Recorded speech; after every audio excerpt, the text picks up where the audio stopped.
Doctor Sachin Raj అత్యాధునిక world class physiotherapy treatment తో అన్ని రకాల నొప్పులకు శాశ్వత పరిష్కారం. నమస్తే శశికాంత్ గారు. నమస్తే ఉషా గారు. భార్య అక్రమ సంబంధం పెట్టుకుని డివోర్స్ తీసుకోకుండా అదే భర్తతో లైఫ్ని కంటిన్యూ చేస్తూ చంపే ప్రయత్నాన్ని చేస్తూ ఉంటుంటారు. కొన్ని సందర్భాల్లో అటువంటి కథనాలు మనం ఎన్నో విన్నాం. అంటే ఏ సైకాలజీ ప్లే చేస్తుంది అంటారు? చంపేదాకా వెళ్తున్నారు అంటే వాళ్ళకుండే మేజర్ రీజన్స్ ఏంటండి? As a psychology student and as an advocate ఇవన్నీ ఆలోచిస్తాం జరిగిందండి. అండ్ నార్మల్గా మాకు వచ్చే కేసెస్ కూడా ఎవ్రీడే మేము చూస్తూ ఉంటాం కాబట్టి we do some kind of discussion. ఇప్పుడు ఆ క్లయింట్ ఎవరైతే వస్తారో ఆయన వెళ్ళిన తర్వాత మళ్ళీ మేము గ్రూప్ లాగా ఫామ్ అయ్యి we do some kind of research and discussion in every case. ఇందులో మీరు అడిగిన క్వశ్చన్ ఇవాళ అక్షరాల నిజం. ఓకే, ఎట్లయితే భార్య అక్రమ సంబంధం పెట్టుకొని భర్తని చంపిస్తామని మనం ఈ కాలంలో చాలా కేసులు చూస్తున్నాము. ఇప్పుడు మనం మాట్లాడుతున్నప్పుడు కూడా చాలా మంది ఆ ప్లానింగ్లో ఉంటారు. ఎంత కామన్ అయిపోయిందంటే ఇంతకు ముందు ఒక 10 ఏళ్ల క్రితం ఎప్పుడో సంవత్సరానికి ఒక న్యూస్ వచ్చేది, అది చాలా వైరల్ అయ్యేది. బట్ ఇప్పుడు అది ఒక కామన్ న్యూస్ లాగా అయిపోయి అది టీవీలో వచ్చినా కూడా ఛానల్ టర్న్ చేసే పరిస్థితికి వెళ్ళిపోయారు. ఎందుకంటే అంత కామన్ న్యూస్ అయిపోయింది అది. కానీ న్యూస్ అయితే కామన్ అయింది, కానీ ఇష్యూ అయితే చాలా సెన్సిటివ్, ఇంకా అంతే సెన్సిటివ్గా ఉంది. ఓకే, ఎందుకు ఈ భార్య చంపేస్తుంది అన్నది ఒకవేళ మనం విశ్లేషణ చేయాలనుకుంటే ఫస్ట్ థింగ్ 5-6 పాయింట్లు ఉన్నాయండి. ఇందులో మనం డిస్కస్ చేసుకుందాము. ఫస్ట్ పాయింట్ ఏంటంటే ఉషా గారు, ఇందులో బేసిక్లీ ఈమె అక్రమ సంబంధంకి వెళ్ళిపోతుంది. Okay, and she will get addicted to the boy friend. మనం బాయ్ ఫ్రెండ్ అని ప్రస్తావించుకోవచ్చు ఇందులో, ఎందుకంటే వాళ్ళకి పెళ్ళిళ్ళు అవ్వవు. ఓకే, అక్రమ సంబంధంలో ఆ బాయ్ ఫ్రెండ్ తోటి ఈమె mentally, physically, emotionally, financially, socially తప్ప, ఒక్క సోషల్లీ బయట తిరుగుతుంది తప్ప ఇవన్నీ ఫైనాన్షియలీ, ఇమోషనలీ, మెంటలీ కనెక్ట్ అయిపోతుంది.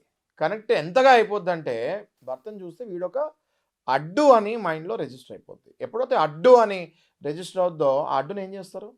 తొలగించే ప్రయత్నం చేస్తారు. అదే జరుగుతుంది. అదొక పాయింట్ అండి, నెంబర్ 1 పాయింట్ అదొకటి. ఇంకోటి మనం చూసుకుంటే చాలా భయాలు ఉంటాయి ఈమెలో. ఎలా అంటే ఇప్పుడు బ్లాక్ మెయిలింగ్ అన్నది మనం ఒక పాయింట్ అండర్లైన్ చేసుకోవాలి. ఎందుకంటే ఈ భర్తకి ఏం తెలియదు అనుకుంటున్నారా మీరు? ప్రతిదీ తెలుసు ఈ భర్తకి. భార్య ఏం చేస్తున్నారో భర్తకి, భర్త ఏం చేస్తున్నారో భార్యకి, ప్రతి ఫ్యామిలీలో, ప్రతి కపుల్లో పర్ఫెక్ట్గా తెలుస్తుంది. ఇంకా ఇన్ఫ్యాక్ట్ భార్య కంటే ఎక్కువ తెలుస్తుంది భర్తకి ఏం చేస్తుందో, రేపు ఎటు వెళ్తుందో కూడా, రేపు ఎక్కడికి వెళ్తుందో కూడా భర్త అంత రిజిస్టర్ చేసి పెట్టుకుంటాడు. అంత హోంవర్క్ చేసుకుంటూ ఉంటాడు ప్రతిరోజు. మా దగ్గరికి వస్తారు కదా క్లయింట్స్, నేను చూస్తున్నా కదా. సో ఎలా అంటే ఈ భార్య వాడితో ఎక్కడెక్కడ తిరిగిందో ఆ పిక్చర్సు, ఆ బిల్స్, ఏ డేటు, ఏ రెస్టారెంటు, ఎట్లాంటి ప్రూఫ్స్ బయటకు తీస్తాడంటే ఈయన ఆఫీస్కి వెళ్ళిన తర్వాత మాట్లాడే ప్రతి మాటని రికార్డ్ చేసుకొని పెట్టుకుంటాడు.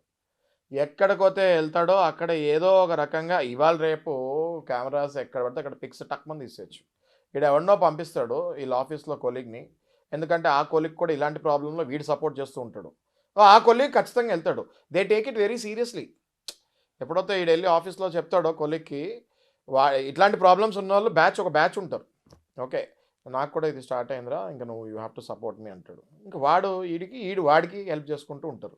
వెళ్ళి క్లియర్గా వాళ్ళు ఎక్కడెక్కడ తిరుగుతున్నారో కంప్లీట్ పిక్స్తో పాటు అవతలోడు వాడి కార్ నంబరు, వాడి కార్ కలరు, ఎవ్రీథింగ్ ఉంటుంది వీళ్ళ దగ్గర. మా దగ్గరికి వచ్చి ఓపెన్ చేస్తే భార్య దగ్గర కూడా లేని ఇన్ఫర్మేషన్ ఆ బాయ్ ఫ్రెండ్ గురించి వీడి దగ్గర ఉంటుంది.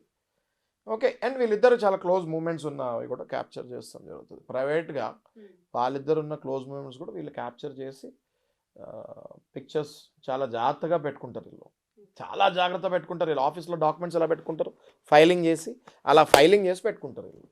ఓకే, అయితే ఈ భార్యకి అవన్నీ ఎప్పుడైతే చూస్తుందో, ఎప్పుడో ఈ భార్య కంట్లో కూడా పడతాయి ఇవన్నీ చేసినవన్నీ. ఎప్పుడైతే ఈ భార్య అవన్నీ చూస్తుందో, అమ్మాయి రేపొద్దున వీడు ఇవన్నీ తీసుకెళ్ళి కోర్టులో వేస్తాడు. కోర్టులో వేసాడంటే కోర్టులో నా మొహము, నా కేసు ఇంకా చల్లదు, ఏది డైవర్స్ అప్లై చేస్తే. కాబట్టి వీడిని సమూలంగా తీసేస్తే పని అయిపోతుంది అన్న భావన, రెండో భావన అదొకటి ఉంటుంది. మూడోది, ఒకవేళ వీళ్ళకి పిల్లలు కనుక ఉంటే, ఇక్కడ చాలా వైటల్ రోల్ అండి ఇది. మనం ఈ మధ్య చూసిన సుచనా సేత్ కేసులో ఇది చూసాము, ఏది పిల్లలు కనుక ఉంటే, ఆ పిల్లలు కనుక 5 ఏళ్ళు దాటితే ఖచ్చితంగా father is the natural guardian. Under Hindu minority and guardianship act 1956 and guardianship and wards act 1890. ఎన్నో యాక్ట్స్ ఉన్నాయి వీటికి. ఈ యాక్ట్స్ కింద father is the first natural guardian after 5 years. 5 ఏళ్ళు ఎప్పుడైతే మీ పిల్లవాడికి కానీ పాపకు కానీ దాటుతుందో father is the first natural guardian. ఈ ఇన్ఫర్మేషన్ ఆమె దగ్గరికి వెళ్తుంది. ఎందుకంటే ఎప్పుడైతే ఇవన్నీ ప్లానింగ్లో ఉంటారు కదా, రోజు గూగుల్ కొట్టండి who is the first natural Guardian of child అని. ఎవరైనా చూసేవాళ్ళు వీడియో చూసేవాళ్ళు కూడా గూగుల్లో కొట్టండి వచ్చేస్తుంది ఫాదర్ అని. ఆ విషయం ఈమె తెలుసుకుంటుంది. అది 3వ పాయింట్. ఓకే, ఈ పాయింట్ కూడా చాలా ఇంపార్టెంట్ పాయింట్ రోల్ చేస్తుంది సైకలాజికలీ. ఈ చంపుతానికి కారణం, మొగుడిని చంపుతానికి కారణం. 4వది ఆస్తి. మొగుడి దగ్గర ఎంత ఆస్తి ఉందో భార్యకి మించి ఇంకెవరికైనా తెలుస్తుందా? తల్లి, తండ్రి, అన్న, తమ్ముడు, చెల్లి వీళ్ళందరికంటే ఎక్కువ తెలిసేది ఎవరికి? భర్త జోబులో రూపాయి ఉన్నా, ₹1,00,00,000 ఉన్నా తెలిసేది ఎవరికి? భార్యకి. రూపాయి కూడా నాకు ఇంకే ఇయ్యాడు అని కన్ఫర్మ్ అయిపోతుంది. డబ్బు కావాలి. ఎందుకు కావాలి డబ్బు? అవతలోడు పనికి మాలినోడు ఉంటాడని మాకు తెలుసు. నాకు డబ్బులు ఏందే నేను బతకలేను అని తెలుసు. అవతలోడు షీఈస్ కనెక్టెడ్. అది అక్రమ సంబంధం. వాడి స్టేటస్ ఏంటి, వాడి స్టాండర్డ్ ఏంటి అన్నది అనవసరం ఈమెకి. కనెక్ట్ అయిపోయింది అంతే. సో ఈ డబ్బు మొగుడు దగ్గర మాత్రం డబ్బు కావాలి, షెల్టర్ కావాలి, డబ్బు కావాలి, అన్నీ వాడు కష్టపడి సంపాదించింది ప్రతిదీ కావాలి. కానీ మొగుడు మాత్రం ఈమెకి వద్దు, అసలు బతుకుండడానికే ఇష్టం లేదు. ఓకే, ఇది ఒక పాయింట్ అండి. నెక్స్ట్ పాయింట్ వచ్చేసి సోషల్ ఫోబియా. మనిషి మొగుడు కనుక బతికే ఉంటే అది డైవర్స్ తీసుకున్నట్టు లెక్కలోకి వస్తుంది. మనిషే పోతే అసలు అయ్యో పాపం అంటారు. అదే మనిషి బతుకుండి డైవర్స్ తీసుకుంటే ఈమె ఏం చేసిందో వదిలేస్తాడు అన్న టాక్ వస్తుంది కదా. జనాలు అనుకుంటారు కదా జనరల్గా. ఆ టాక్ నాకెందుకు రావాలి అని ఈమె అనుకుంటుంది. నార్మల్గా అక్రమ సంబంధం లేని వాళ్ళు డైవర్స్ తీసుకుంటారు. అక్రమ సంబంధంలో ఉన్న వాళ్ళే నార్మల్గా డైవర్స్ తీసుకోవాలంటే ఒక 10 to 20% నేను చెప్పేది, మళ్ళీ జనరలైజ్డ్ కాదు ఇది.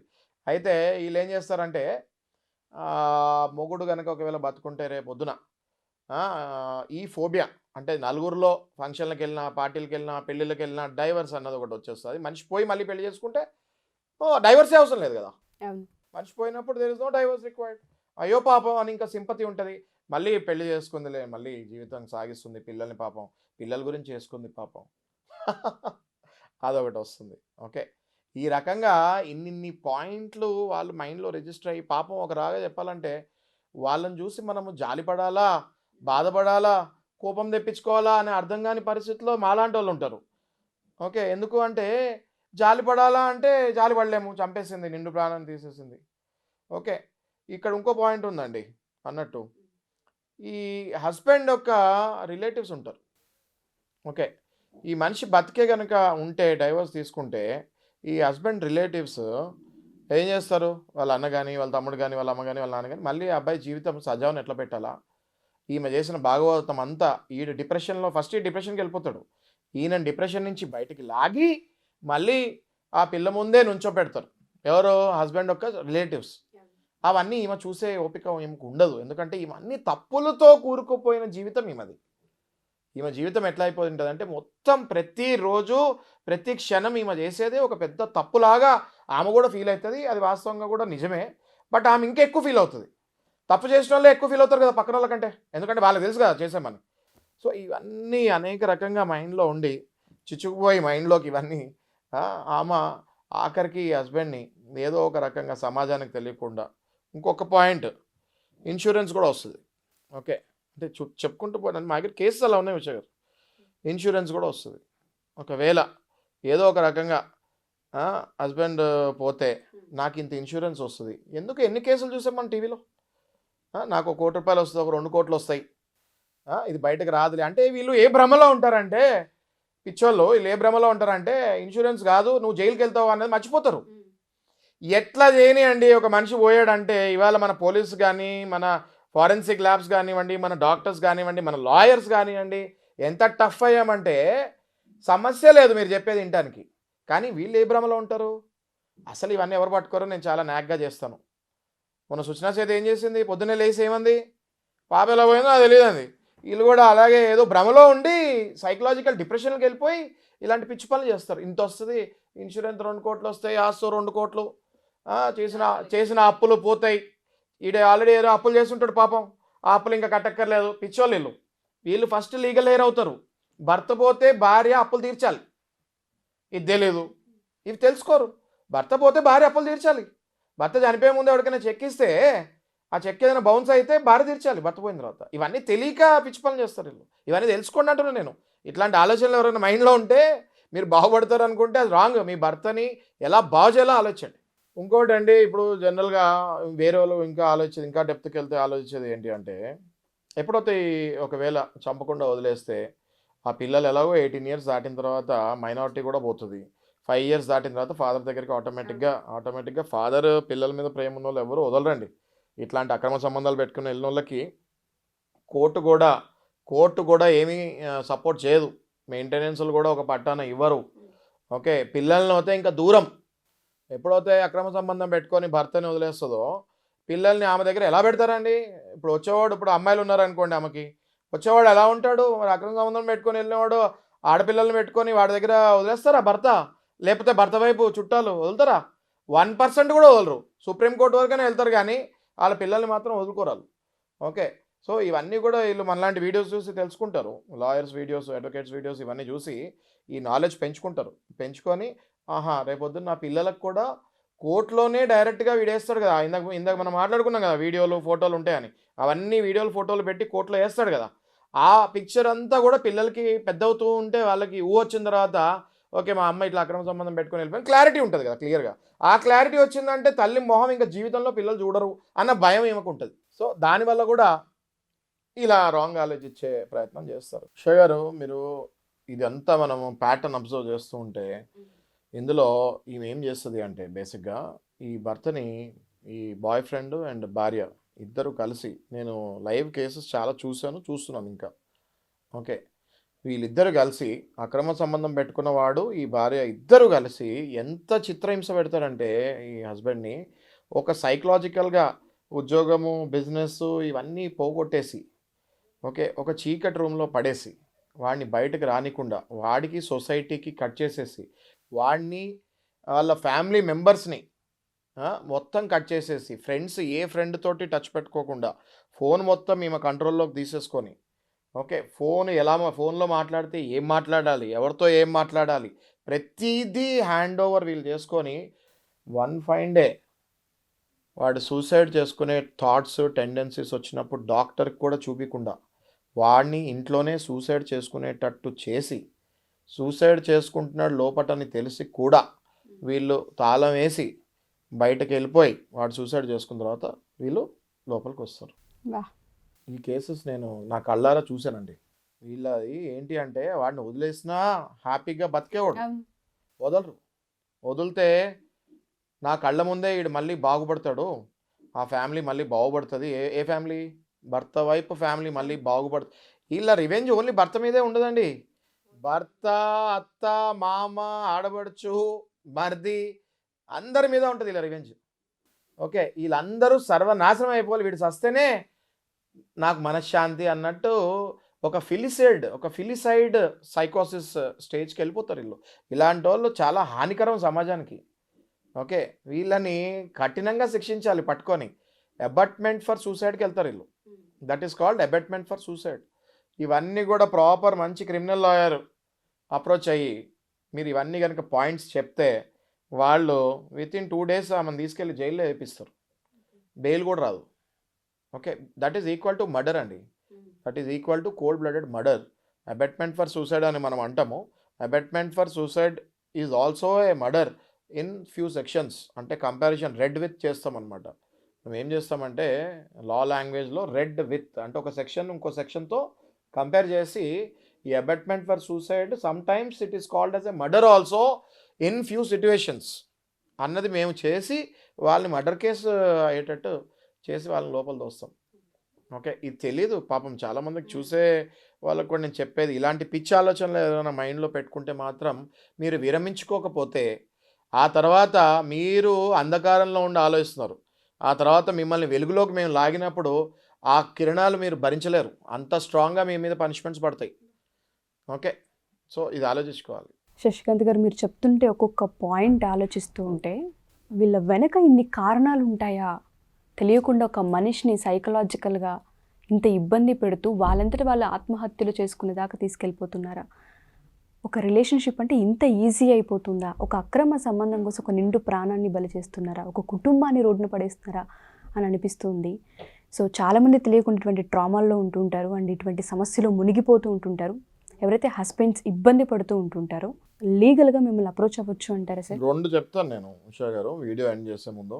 ఒకటి, హస్బెండ్స్ ఎవరైతే ఇబ్బంది పడుతున్నారో వాళ్ళ రిలేటివ్స్, వాళ్ళ బ్రదర్ కానివ్వండి, వాళ్ళ మదర్ కానివ్వండి, వాళ్ళ ఫాదర్ కానీ సిస్టర్ కానివ్వండి, మీరు ధైర్యం చేసి మీ బ్రదర్ని కాపాడుకోవాలన్నా, మీ కొడుకుని కాపాడుకోవాలన్నా ఇలాంటి వాళ్ళ దగ్గర నుంచి మమ్మల్ని అప్రోచ్ అవ్వండి. వీ విల్ టేక్ ఏ సరైన లీగల్ యాక్షన్ తీసుకుంటాం. షూర్ అండి. సెకండ్ థింగ్, ఎవరైతే భార్యలో ఈ హతమార్చాలి అనుకొని ఇంకా ఆయన బతికే ఉన్నాడో వాళ్ళకి నేను హెచ్చరిస్తున్నానండి. ఓకే, ఏం హెచ్చరిస్తున్నానంటే, మీరు కనుక పిల్లి కళ్ళు మూసుకొని పాల్దైనట్టు మీరు అబెట్మెంట్ ఫర్ సూసైడ్ అంటే సూసైడ్ చేసుకుంటానికి ఏ పరిస్థితులు కావాలో మీరు ఇంట్లో అవన్నీ క్రియేట్ చేసి, డార్క్ రూమ్ క్రియేట్ చేసి, వెసులుబాటుగా అన్నీ పెట్టి మీరు కనుక ఆ సూసైడ్కి వెళ్ళేటట్టు మీరు చేసుకుంటే, ఆయన కనుక ఆ మనిషి కనుక బై మిస్టేక్ సూసైడ్ చేసుకొని చనిపోతే మిమ్మల్ని వదిలే క్వశ్చనే లేదు. ఎందుకంటే ఏ మనిషి ప్రాణాలు వాళ్ళ ఫ్యామిలీ వాళ్ళు పోగొట్టుకోవాలనుకోరండి. మీరు భార్యలాగా కాకుండా మీరు ఒక రాక్షసులాగా తయారైనప్పుడు అవతల వాళ్ళ ఫ్యామిలీ మిమ్మల్ని వదులుతుంది అనుకుంటే మీరు అది చాలా తప్పది. ఎవ్వరు వదలరు మిమ్మల్ని. ఓకే, 100% ఏవేవి నిజాలు ఉన్నాయో అవి బయటకు తీస్తాము. పోస్ట్ మార్టం రిపోర్ట్లు కూడా వస్తాయి బయటకి. ఆ వచ్చిన తర్వాత ఎట్లా చనిపోయారో 100% తెలుస్తుంది. ఇప్పుడు టెక్నాలజీ ఫారెన్సిక్లో నేను కొన్ని చెప్పను, చాలా తెలుస్తాయి బయటకి. అవి తెలుస్తాయి. దానివల్ల మీరు 100% మీరు అనుకున్నది అయితే సాధించలేరు. బతికుంచుకొని మీరు డైవర్స్ తీసుకోండి కావాలంటే, లేదా కలిసి ఉండడానికి ప్రయత్నం చేయండి. కానీ ఒక నిండు ప్రాణాన్ని బలి తీసుకోవాలని మాత్రం మీరు ప్రయత్నిస్తే వదిలే ప్రసక్తే లేదని నేను చెప్తున్నాను. Thank you so much sir. చాలామంది ఫ్యామిలీస్కి ఇది ఒక పెద్ద మెసేజ్, పెద్ద అభయాస్త్రం అండి ఇది. మాలాంటి లాయర్స్ మేము, ఇంకోటి ఉషా గారు, మేము కొన్ని కమర్షియల్ యాంగిల్స్లో కాదండి, మేము చూసి బాధపడి మాలో రోదనతోటి మేము కొన్ని చెప్తూ ఉంటాము. భర్త కానీ అట్లీస్ట్ మీకు కొంచెం ఇంకా డిప్రెషన్ కంప్లీట్గా వెళ్ళకుండా నాకు ఇట్లా అవుతుంది అనుకుంటే మీరు డైరెక్ట్గా లాయర్ దగ్గరికి రాలేకపోతే మీ అన్నదమ్ములకు కానీ మీ పేరెంట్స్కి కానీ దయచేసి చెప్పండి. ఒకవేళ భర్త వైపు ఉన్న చుట్టాలకి ఆల్రెడీ ఈ విషయం తెలిస్తే దయచేసి మా దగ్గర రండి. మనం హ్యూమన్ రైట్స్కి వెళ్ళొచ్చు, పోలీస్ స్టేషన్కి వెళ్ళొచ్చు, భార్యకి సరైన పనిష్మెంట్ ఇవ్వచ్చు. Sure sir. అండ్ నాదొక చిన్న డౌట్, అక్రమ సంబంధం పెట్టుకోకుండా చాలామంది వైఫ్స్ చంపే ప్రయత్నాలు కూడా చేస్తూ ఉంటారు. మరి దానికి కారణాలు ఏంటి అంటారు సార్? ఈ అక్రమ సంబంధాలు పెట్టుకోకుండా మీరు చాలా మంచి క్వశ్చన్ అడిగారండి. ఇది నార్సిస్టిక్, సాడిస్టిక్ అబ్సెషన్ ఉన్న ఫీమేల్స్ ఏం చేస్తారంటే, నా భర్త ఇంకా ఇంకొకసారి ఇంకొకరితో నాకు కనిపించకూడదు. దీన్ని మనం మళ్ళీ 20 నిమిషాలు ఉంటుంది ఉషా గారు. ఇది కావాలి అంటే మీరు కమెంట్స్లో పార్ట్ 2 కావాలని పెట్టండి, కావాలంటేనే చెప్తాము డెఫినెట్గా. So we will see the comments and మనం దాని గురించి డిస్కస్ చేద్దాం. తప్పకుండా సార్. షేర్ చేయండి. నేను అందరికీ చూసే వాళ్ళకి చెప్పేది ఏంటంటే, మీకు ఇది కరెక్ట్ అని మీరు ఫీల్ అవుతూ ఉంటే మాత్రం ఇలాంటి వీడియోస్ ఎంత షేర్ అవుతే మా సమాజంలో అంత అవేర్నెస్ పెరుగుతుంది. సమాజంలో ఎంత అవేర్నెస్ పెరిగితే మా లాంటి లాయర్స్ అంతా యాక్టివ్ అవుతాం. థ్యాంక్ యూ శశికాంత్ గారు. Thank you so much. Thanks sir. So ఎవరైనా సరే మా ఈ వీడియో చూసిన తర్వాత మీ ఫ్యామిలీలో కనుక ఇటువంటి సిచ్యుయేషన్స్ ఉన్నాయి, మేము ఫేస్ చేస్తూ ఉన్నాం, తెలియకుండానే ఫ్యామిలీ అంతా సఫర్ అవుతూ ఉన్నామని మీరు కనుక అనుకుంటే శశికాంత్ గారు ఖచ్చితంగా మీ సైడ్ నిలబడటం జరుగుతూ ఉంటుంది. సో ఎవరైనా అప్రోచ్ అవ్వాలి అనుకున్న కాల్ అపాయింట్మెంట్ త్రూ మీరు ఖచ్చితంగా ఎంక్వైరీ చేయొచ్చు. కింద కొడుతున్న కాంటాక్ట్ నెంబర్ని కాంటాక్ట్ చేస్తే తప్పకుండా శశికాంత్ గారికి మీకు పూర్తి వివరాలు ఇస్తారు. అండ్ దాంతోపాటు పార్ట్ 2 వీడియో కావాలనుకుంటే కింద కామెంట్ బాక్స్లో కామెంట్ చేయొచ్చు. సో కామెంట్స్ని బట్టి పార్ట్ 2 చేసే అవకాశం ఉంటుంది. Thank you.